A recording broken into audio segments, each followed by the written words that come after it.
Alléluia.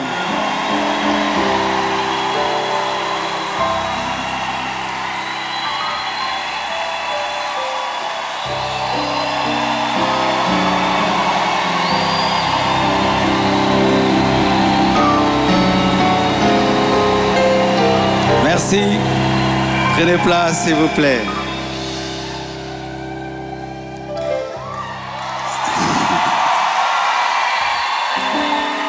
Amen. Ne coupez pas le live, hein? Nous voulons que ça passe en live. Ne coupez pas le live.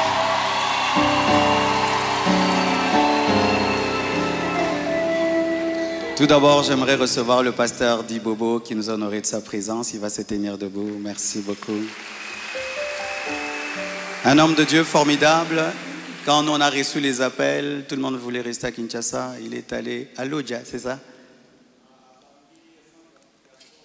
Il est allé à Bangui.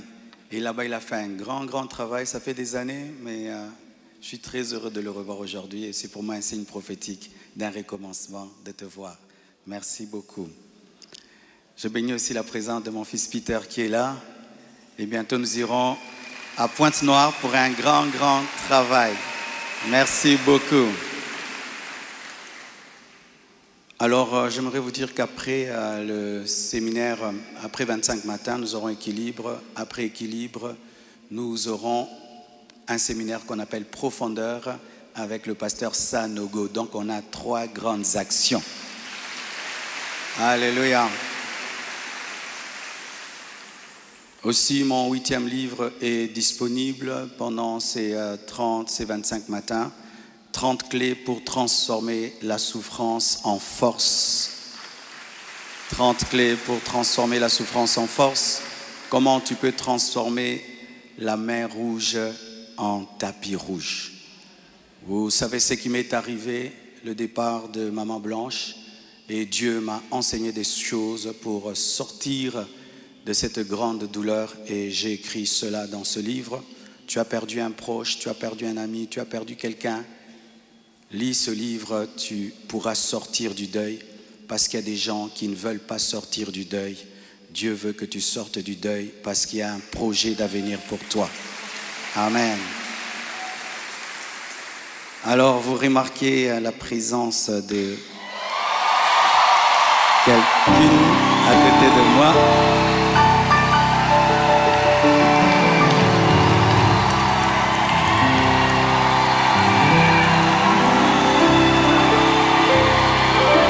Amen. Est-ce que je peux maintenant parler? Amen. Alors, beaucoup de gens posent la question, elle est d'où, elle est d'où, elle est qui? Même des gens me posent la question, même sur ses cheveux. Est-ce que ce sont ses vrais cheveux? Mais les Congolais, nous sommes graves, hein? Même les cheveux de quelqu'un, vous suivez. Elle est malienne, elle a aussi des origines libanaises, donc c'est un mélange comme moi aussi. Alors, j'ai quelque chose à vous dire. Alors, pour ne pas aller de travers, j'ai préféré écrire afin d'être concis et d'être clair parce que il est bon vraiment que je vous raconte comment on s'est rencontrés. Amen. Hein?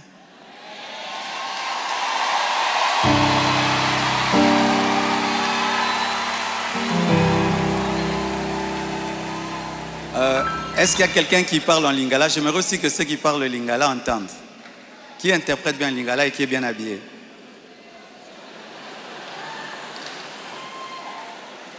Ok, on va traduire pour ceux qui parlent en lingala un jour.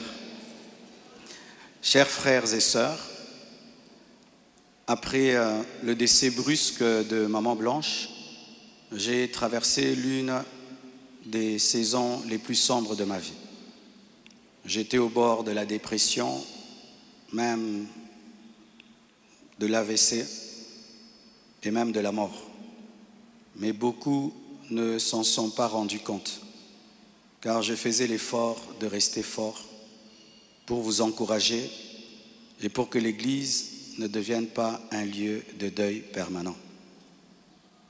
La solitude, les nombreux questionnements, la douleur de mes enfants l'innocence de mon bébé, le poids du ministère, la gestion de mes affaires, de ma maison et même de moi-même, tout cela pesait terriblement sur mes épaules.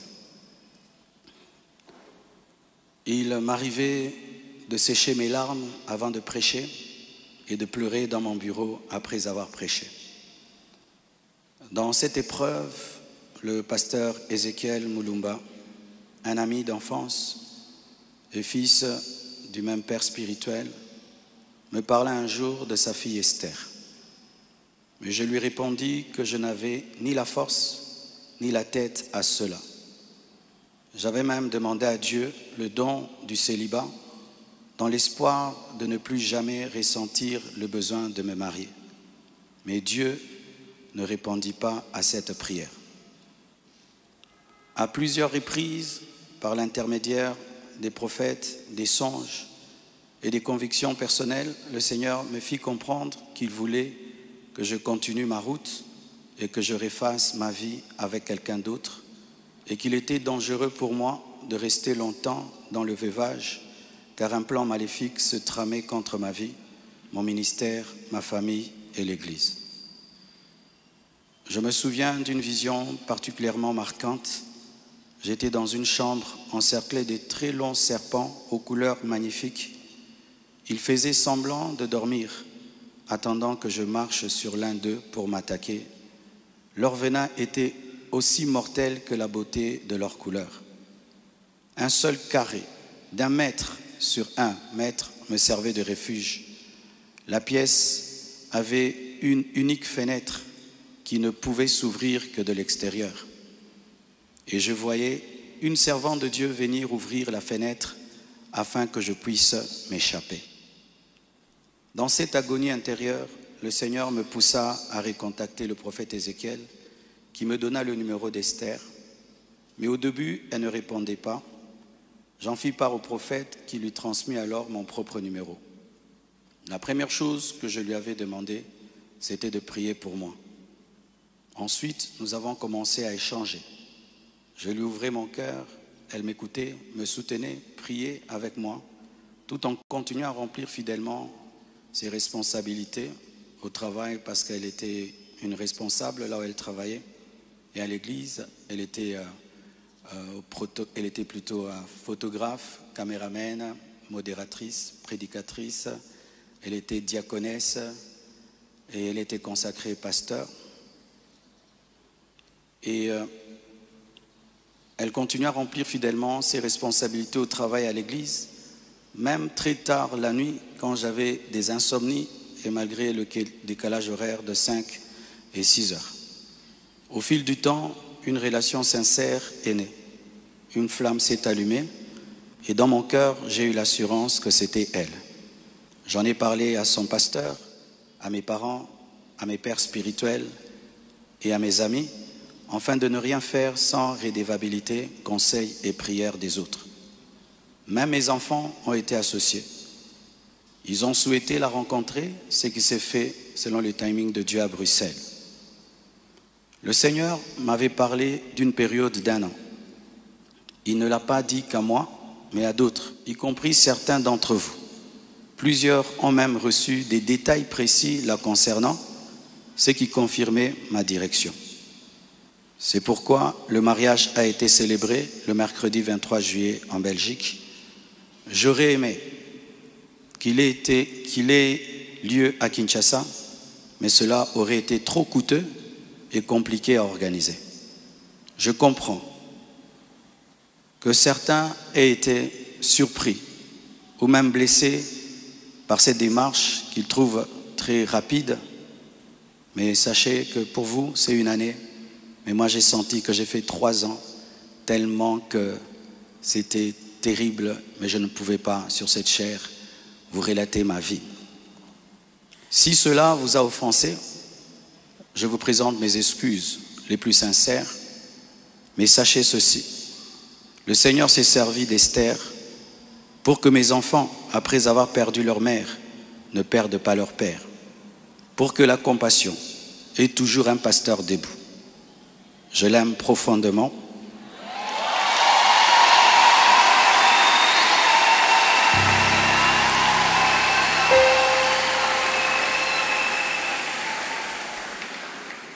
Je l'aime profondément. Elle n'est pas venue pour effacer la mémoire de Maman Blanche, mais pour continuer l'œuvre, comme Élisée après Élie, avec humilité et soumission à Dieu.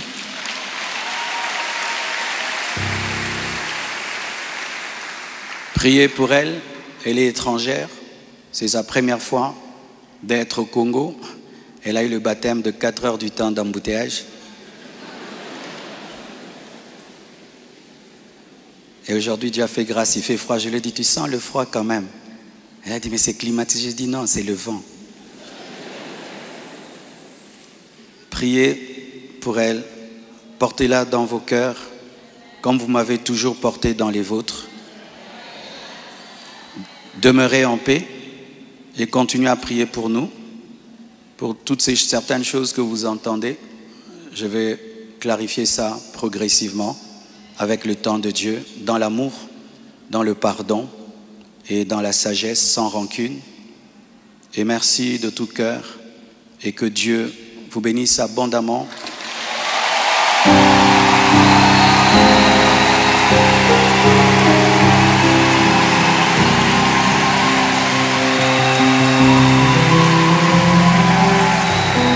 Pour votre soutien, vous avez prouvé au monde que vous êtes une église mature. Vous avez prouvé au monde que vous êtes une église enracinée. Vous avez prouvé au monde que votre foi est fondée sur Jésus. Vous avez prouvé au monde que vous êtes une église 4 x 4, une armée de Dieu.